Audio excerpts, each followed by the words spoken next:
لحد میں عشق رکے شہ کا داغ لے کے چلے، اندھیری رات سنی تھی چراغ لے کے چلے، اور جنا بنے گی محبان چار یار کی کب، جو اپنے سینے میں یہ چار بات لے کے چلے، جو اپنے سینے میں یہ چار بات لے کے چلے۔ جیسے جیسے وقت گزرتا جا رہا ہے، لوگ صحابہ اکرام کی قربانیوں کو بھلاتے جا رہے ہیں۔ یقیناً صحابہ اکرام کی قربانی اتنی عظیم ہے، اتنی قیمتی ہے کہ اگر امت مسلمہ اس کو بھلا دے تو روئے زمین پر ہم سے زیادہ فراموش کوئی اور ہو ہی نہیں سکتا۔ اس لیے کہ نبی کریم صلی اللہ تعالی علیہ وسلم نے جب فاران کی چوٹی سے اعلان نبوت فرمایا، اس دن سے مصیبتوں کا دور شروع ہوا، تکلیفوں کا دور شروع ہوا، پریشانیوں کا دور شروع ہوا۔ اس دن سے لے کر کے صحابہ اکرام قدم قدم پر نبی کریم صلی اللہ تعالی علیہ وسلم کے ساتھ موجود رہے۔ اسی لیے تو میرے آقا کریم صلی اللہ تعالی علیہ وسلم صحابہ اکرام کی عظمت و شان کو بیان فرماتے ہیں۔ میرے آقا فرماتے ہیں کہ میرے بعد میرے صحابہ پر لعن طعن نہ کرنا، میرے بعد میرے صحابہ کو برا بھلا نہ کہہ دینا۔ پھر میرے آقا آگے ارشاد فرماتے ہیں، اگر مجھ سے محبت کرو تو اللہ رب العزت کے لیے مجھ سے محبت کرو، اور میرے لیے میرے صحابہ سے محبت کرو۔ پھر میرے آقا کریم آگے یوں ارشاد فرماتے ہیں کہ جس نے میرے بعد میرے صحابہ پر لعن طعن کیا، میرے صحابہ کو برا بھلا کہا، اس پر اللہ تبارک و تعالیٰ کے تمام فرشتوں کی لعنت ہوتی ہے، اللہ تبارک و تعالیٰ کی اس پر لعنت ہوتی ہے۔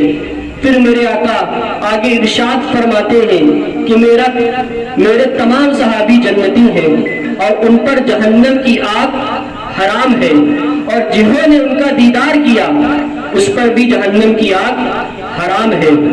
اور پھر میرے آقا آگے صحابہ کی شان کو یوں بیان فرماتے ہیں کہ اگر کوئی شخص احد پہاڑ کے برابر سونا خیرات کرے، اور میرا کوئی ایک صحابی مٹھی پر جو خیرات کرے، تو احد پہاڑ کے برابر سونا خیرات کرنا میرے صحابی کا مٹھی پر جو خیرات کرنے کے برابر نہیں ہو سکتا۔ یہ عظمت و شان اللہ کے رسول نے صحابہ کی بیان فرمائی۔ اللہ تبارک و تعالی قرآن مقدسہ میں جگہ جگہ پر صحابہ اکرام کی عظمت و شان کو بیان فرماتا ہے۔ کہیں پر رضی اللہ عنہ ورضوا کا تاج ان کے سر پر رکھا گیا، کہیں پر ان کو یا ایھا الذین آمنوا کے خطاب خاص سے نوازا گیا، کہیں پر ان کو اہل رضوان کہا گیا، کہیں پر ان کو اہل بیت کہا گیا۔ تمام صحابی جنتی ہیں، تمام صحابہ کی عظمت و شان بڑی بلند ہے، لیکن ایک وہ صحابی جن کو اللہ کے رسول صلی اللہ تعالی علیہ وسلم نے امامت کا مرتبہ عطا فرمایا، جو صرف صحابی نہ تھے بلکہ صحابہ کے امام تھے، صحابہ کے مقتدی تھے، صحابہ کے پیشوا تھے، جن کی صحابیت کا اعلان قرآن مقدسہ میں اللہ تبارک و تعالی نے یوں فرمایا، ان اکرمکم عند اللہ اتقاکم، تمام صحابی متقی ہیں اور وہ اتقی ہیں۔ ان اکرمکم عند اللہ اتقاکم، بے شک اللہ کے نزدیک عزت والا وہ ہے جو مکرم ہے۔ تو عزت والا کون ہے؟ مکرم اللہ کے نزدیک کون ہے؟ امام سیوطی اس آیت سے مراد حضرت ابو بکر صدیق کو لیتے ہیں کہ حضرت ابو بکر صدیق اتقی ہیں، تمام صحابہ متقی ہیں اور وہ اتقی ہیں۔ ان کی شان کا اندازہ آپ اس سے لگا لیجئے کہ جو اللہ تبارک و تعالیٰ کی بارگاہ سے ان کو سلام آیا کرتا ہے، ان کی شان یہ ہے کہ میرے آقا کریم صلی اللہ تعالی علیہ وسلم یہ ارشاد فرماتے ہیں کہ جنہوں نے دنیا کے اندر مجھ پر احسان کیا، میں نے تمام کے احسان کا بدلہ دنیا میں ادا کر دیا۔ میرے آقا نے ان پر نوازشات کی بارش کر دی، ان کو نواز دیا، بے پناہ عطا کر دیا۔ پھر میرے آقا ارشاد فرماتے لیکن ایک وہ شخص جس کو ابو بکر صدیق کہتے ہیں، ان کے احسان کا بدلہ ادا نہیں کیا گیا۔ کل قیامت کے دن میری طرف طرف سے اللہ تبارک و تعالیٰ ان کو احسان کا بدلہ عطا فرمائے گا۔ اور میرے آقا کریم ان کی عظمت و شان کو خود بیان فرماتے ہیں کہ ایک مرتبہ حضرت ابو بکر صدیق تشریف فرما تھے، عمر فاروق اعظم بھی جلوہ گر تھے، تو عمر فاروق اعظم نے حضرت ابو بکر صدیق کے حوالے سے نبی کریم صلی اللہ تعالی علیہ وسلم سے کچھ شکایت کی۔ جب بار بار عمر فاروق اعظم نے حضرت ابو بکر صدیق کی شکایت نبی کی بارگاہ میں کی تو میرے آقا کریم صلی اللہ تعالی علیہ وسلم ارشاد فرماتے ہیں کہ میرے لیے میرے ابو بکر کو چھوڑ دیا کرو، مجھ سے محبت کرو تو میرے لیے میرے ابو بکر سے محبت کرو۔ آج ہم جب عظمت رسول پر خطاب کرتے ہیں، نبی کی شان و عظمت کو بیان کرتے ہیں، نبی کی تعریف و توصیف کرتے ہیں، تو کہیں پر گلوں سے نوازا جاتا ہے، کہیں پر سبحان اللہ کی داد و تحسین سے نوازا جاتا ہے، کہیں پر نعرہ تکبیر کی صدا بلند ہوتی ہے۔ یہ تمام چیز نبی کی مدحت کی بنیاد پر ہے، آقا کی عظمت و شان بیان کرنے کی بنیاد پر ہے۔ اس لیے ایسے عالم میں اپنے تو اپنے بیگانے بھی تعریف کرنے کو مجبور ہو جاتے ہیں کہ چلو انعامات مل رہا ہے تو تعریف و توصیف کر دی جائے، مدح و ثنا بیان کر دی جائے۔ لیکن وہ حضرت ابو بکر صدیق، اس وقت آپ نے نبی کی عظمت و شان کو بیان کیا ہے کہ جب آپ کا استقبال گلوں سے نہیں ہوا، سبحان اللہ کی داد و تحسین سے آپ کو نہیں نوازا گیا، نعرہ تکبیر کی صدا نہیں بلند ہوئی، بلکہ آپ کو پتھروں سے زخمی کیا گیا، آپ کو تکلیف پہنچائے گی۔ امت کا پہلا وہ خطیب جس نے عظمت رسالت پر خطاب کیا ہے وہ ذات حضرت ابو بکر صدیق کی ہے۔ حضرت ابو بکر صدیق ایک مرتبہ میرے آقا کریم صلی اللہ تعالی علیہ وسلم سے ارشاد فرماتے ہیں، یا رسول اللہ، یہ مکہ والے نہیں جانتے کہ آپ کی عظمت و شان کیا ہے، آپ کی بزرگی کیا ہے، چلیے میں ان سے بتاؤں کہ آپ کی شان کیا ہے۔ اب میرے آقا باہر تشریف لائے ہیں، نبی کریم صلی اللہ تعالی علیہ وسلم کا رخ بددہا دیکھتے ہوئے حضرت ابو بکر صدیق ان کی عظمت و شان کو بیان کر رہے ہیں۔ قربان جائیں حضرت ابو بکر صدیق پہ، وہ سما کیسا سما ہوگا کہ نبی کریم صلی اللہ تعالی وسلم جلوہ گر ہوں گے اور آقا کریم صلی اللہ تعالی علیہ وسلم کا رخ بددہا دیکھ کر کے حضرت ابو بکر صدیق نعت مصطفیٰ سنا رہے ہوں گے۔ حضرت ابو بکر صدیق نے جب عظمت رسالت پر وہاں پر خطاب کیا، کفار مکہ کو بتایا کہ اللہ کے رسول ہیں، یہ آپ کو جنت کی طرف بلاتے ہیں، خدا وحدہ لا شریک کی طرف بلاتے ہیں، تو کفار مکہ کی طرف سے پتھروں سے حملہ شروع ہو گیا، پتھر برسائے گئے۔ ادھر حضرت ابو بکر صدیق کو خوب زخمی کیا گیا۔ تمام صحابہ اکرام نے حضرت ابو بکر صدیق کو جب زخمی کیا جا رہا تھا تو نبی کریم صلی اللہ تعالی علیہ وسلم کو اپنے گھیرے میں لے کر کے وہاں سے نکال لیا۔ اب یہاں پر بات یہ ہوتی ہے کہ حضرت ابو بکر صدیق کا وجود دبلا پتلا تھا، وجود کے اعتبار سے آپ دبلے پتلے تھے، لیکن اتنے بہادر تھے، اتنے بہادر تھے کہ آپ کی بہادری اس دن دیکھنے میں آئی۔ کسی نے مولا علی سے پوچھا کہ ذرا یہ بتائیں تمام صحابہ اکرام میں سب سے زیادہ بہادر کون ہے، سب سے زیادہ شجاعت کون رکھتا ہے؟ یہ شیعہ بدبخت کیا جانے یہ حضرت ابو بکر صدیق کا مرتبہ کیا ہے؟ ارے مولا کائنات سے پوچھو یہ حضرت ابو بکر صدیق کا مرتبہ کیا ہے؟ پوچھنے والے نے پوچھا بھی تو کس سے پوچھا؟ باب مدینۃ العلم سے پوچھا۔ پوچھنے والے نے پوچھا بھی تو کس سے پوچھا؟ داماد رسول سے پوچھا۔ پوچھنے والے نے پوچھا بھی تو کس سے پوچھا؟ حسنین کریمین کے بابا سے پوچھا۔ پوچھنے والے نے پوچھا بھی تو کس سے پوچھا؟ فاطمہ الزہرا کے شوہر سے پوچھا۔ پوچھنے والے نے پوچھا بھی تو کس سے پوچھا؟ جس کے لیے میرے آقا ارشاد فرماتے ہیں کہ علی جس کے لیے جو کہہ دے وہ سند کا درجہ رکھتی ہے، علی حق کے ساتھ ہے اور حق علی کے ساتھ ہے۔ ہم ابو بکر صدیق کے مرتبے کو جاننے کے لیے کسی اور کے پاس نہیں جاتے، حضرت ابو بکر صدیق سے سنتے، حضرت مولا کائنات سے سنتے ہیں اور حضرت ابو بکر صدیق کو مانتے چلے جاتے ہیں۔ اور علی کا نام لے کر کے علی کی نہ ماننے والوں، پوچھنے والے نے کس سے پوچھا؟ فاتح خیبر سے پوچھا۔ کون فاتح خیبر؟ جس نے 150 من کا دروازہ بائیں ہاتھ سے اکھاڑ کر کے ڈھال بنا کر کے پھینک دیا، پھر 70 اس کو کھسکا نہ سکے۔ پوچھنے والے نے ان سے پوچھا کہ ذرا یہ بتائیں کہ صحابہ اکرام میں سب سے زیادہ بہادر کون ہے، سب سے زیادہ شجاعت کون رکھتا ہے؟ تو مچل جاتے ہیں مولا کائنات۔ میرے مولا بھی بڑا عجیب سا جواب دیتے ہیں، فرماتے ہیں کہ سب سے زیادہ اگر کوئی بہادر ہے تو وہ صدیق اکبر ہے۔ ان کی بہادری اس دن دیکھنے میں آئی کہ جب بدر کا میدان سج رہا تھا، تو تمام صحابہ اکرام کی میٹنگ بدر کے میدان میں ہوئی. تمام صحابہ اکرام وہاں پر میٹنگ کر رہے ہیں کہ یہ بتاؤ کہ جنگ میں میرے آقا کریم صلی اللہ تعالی علیہ وسلم کی بظاہر حفاظت کون کرے گا؟ ان کی حفاظت کے لیے کون مقرر ہوگا؟ ان کی حفاظت کے لیے کون کھڑا ہوگا؟ اس لیے کہ ظاہر سی بات ہے کہ کفار مکہ ان کو چوٹ پہنچا سکتے ہیں، ان پر حملہ کر سکتے ہیں. اب جس جگہ پر آقا کریم صلی اللہ علیہ وسلم کو ٹھہرایا جانا تھا وہاں پر ایک چھت بنائی گئی، اس کو عریش کہتے ہیں. آج بھی مسجد عریش وہاں پر موجود ہے جہاں پر آقا کریم صلی اللہ تعالی علیہ وسلم کو بیٹھایا گیا تھا. نبی وہاں پر جلوگر ہوئے تھے. اب تمام صحابہ اکرام کہتے ہیں کہ فلا تم رک جاؤ، فلا تم رک جاؤ. صحابہ اکرام اپنے ماموں کو قتل کرنے کو تو تیار ہیں، اپنے بھائی پر تلوار اٹھانے کو تو تیار ہیں، اپنے رشتہ داروں کو قتل کرنے کو تو تیار ہیں، لیکن کوئی ہمت نہیں کرتا کہ میں آقا کے پاس ٹھہروں.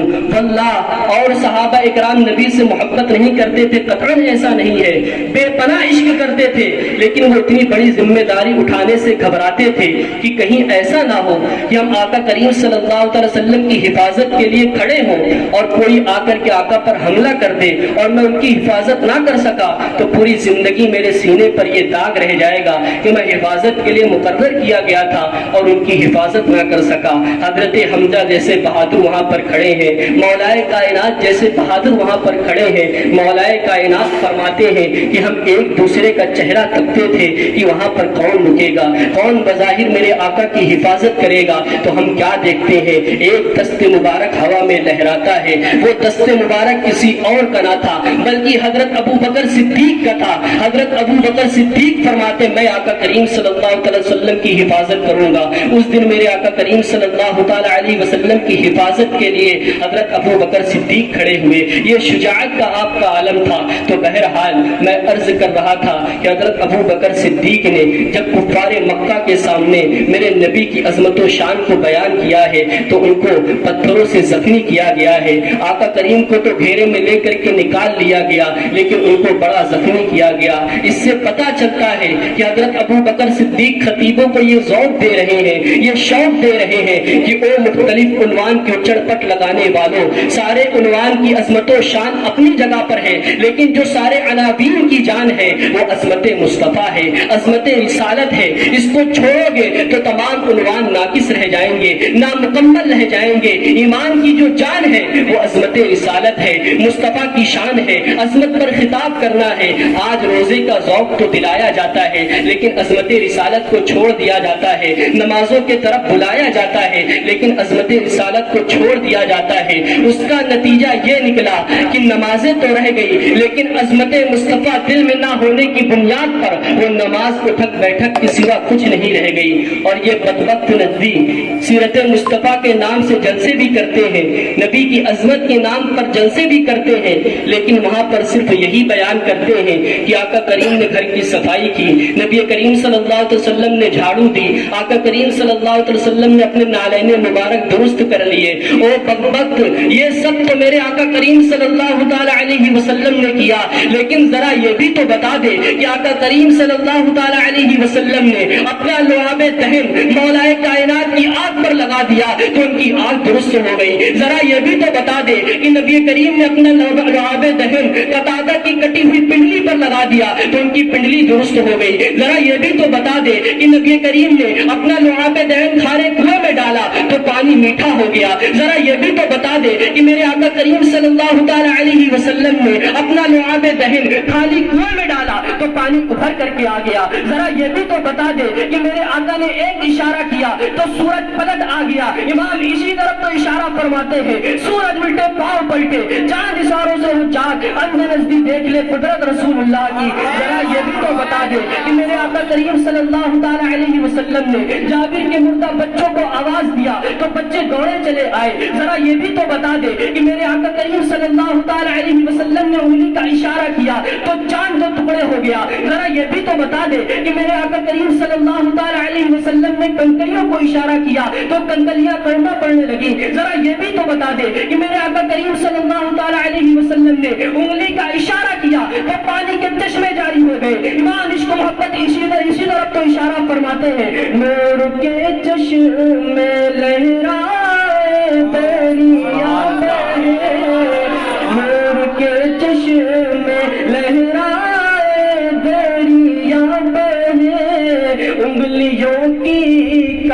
کرامات پہ لاکھوں سلام، انگلیوں کی کرامات پہ لاکھوں سلام۔ یہ شان ہے میرے آقا کریم صلی اللہ تعالیٰ علیہ وسلم کی۔ عظمت و رسالت پر جس نے سب سے پہلے خطاب کیا ہے وہ ذات حضرت ابو بکر صدیق رضی اللہ تعالیٰ عنہ کی ہے۔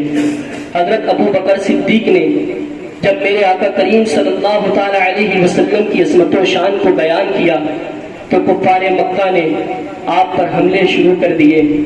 نبی کریم صلی اللہ تعالیٰ علیہ وسلم کو گھیرے میں لے کر کے وہاں سے صحابہ کرام آگے بڑھ گئے۔ حضرت ابو بکر صدیق کو بڑا زخمی کیا گیا۔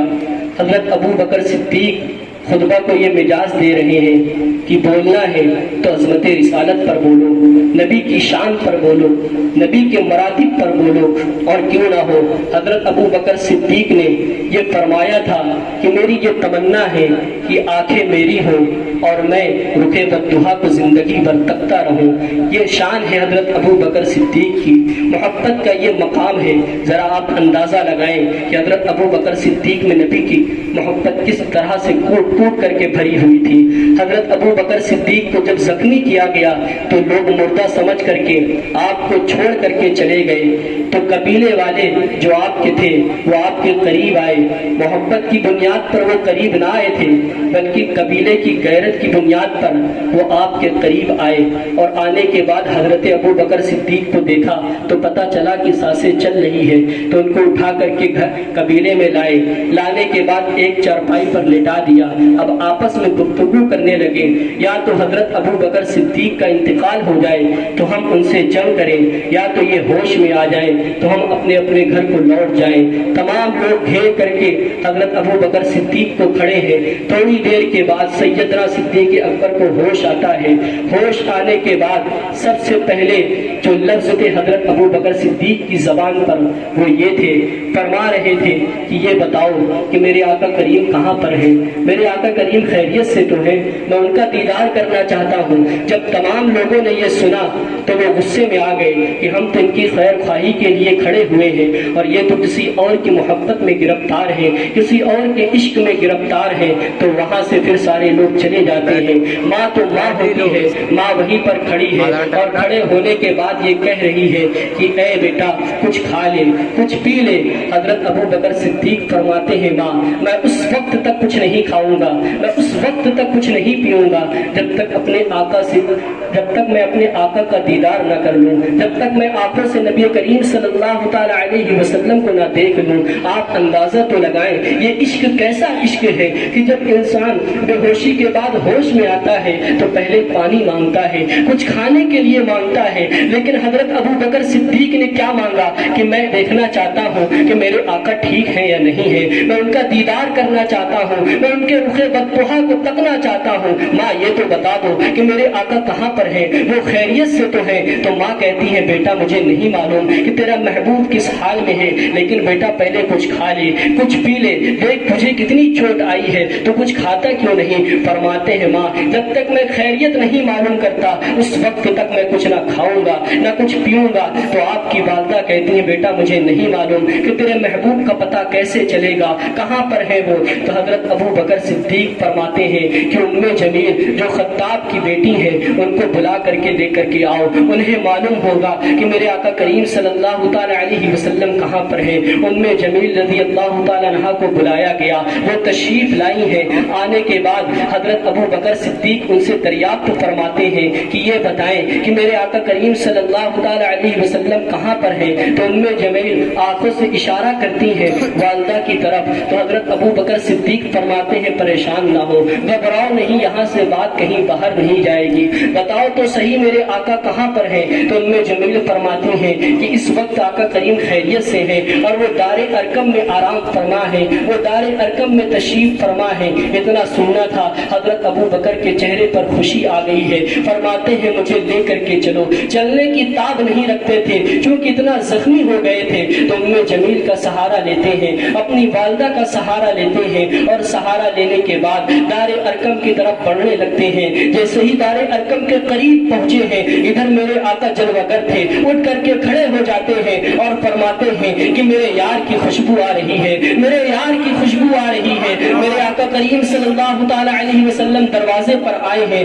دار ارقم کے، ادھر حضرت ابو بکر صدیق کو دیکھتے ہیں تو میرے آقا کریم اپنے آغوش کو پھیلا دیتے ہیں۔ ادھر حضرت ابو بکر صدیق کو اتنی چوٹ لگی تھی، وہ چل نہیں پا رہے تھے، لیکن جب آغوش کو دیکھا ہے میرے آقا کا تو دوڑے ہوئے گئے ہیں اور گلے لگ جاتے ہیں۔ لگنے کے بعد زاروں قطار روتے ہیں اور کہتے ہیں یا رسول اللہ، میرے ماں باپ آپ پر قربان ہو، میں نے آپ کو صحیح سلامت دیکھ لیا ہے، اب میری جان بھی چلی جائے تو مجھے غم نہیں ہے۔ میں نے آپ کو خیریت سے دیکھ لیا ہے، اب میری جان بھی چلی جائے تو مجھے غم نہیں ہے، آپ صحیح سلامت ہیں، میرا سب کچھ صحیح سلامت ہے۔ یہ حضرت ابو بکر صدیق کی شان ہے، کتنی محبت فرما رہے ہیں، کتنی محبت اپنے نبی سے فرما رہے ہیں۔ ایک مرتبہ کا واقعہ ہے کہ آپ اپنے حجرے میں آرام فرما تھے، اس وقت تک